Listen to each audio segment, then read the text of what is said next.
C'est avec beaucoup de tristesse que la France a appris sa disparition. Le mardi 16 février 2021, David Gramont, que l'on connaît sous le nom de Tonton David, est décédé à l'âge de 53 ans. Selon les informations du journal Le Républicain Lorrain, l'artiste aurait succombé à une mort aussi brusque que surprenante.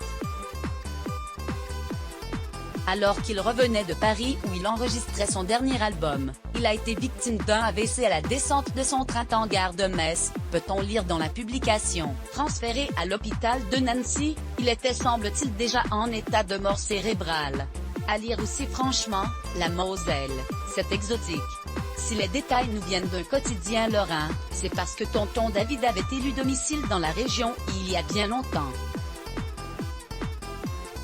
Le chanteur avait suivi les préceptes de son titre Chacun sa route et avait parcouru la sienne dans une curieuse direction.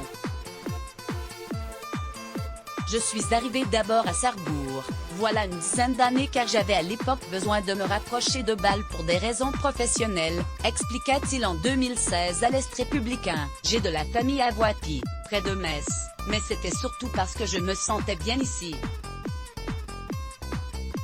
Franchement, la Moselle, c'est exotique.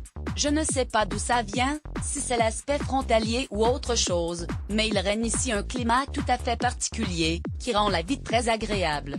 Au début, tout le monde m'a pris pour un fou père de 4 enfants. Tonton David avait trouvé un équilibre parfait. La qualité de vie de la Moselle était son havre de paix, lui qui avait parcouru le globe, vécu en Gambie, au Sénégal, mais aussi dans le Val-de-Marne. Au début, tout le monde m'a pris pour un fou lorsque je me suis installé en Lorraine, se souvenait-il? La vie y est douce. Un peu de soleil et c'est le paradis. Résultat, tout le monde débarque régulièrement chez moi pour des vacances. Tonton David en comptait bien revenir sur les devants de la scène musicale.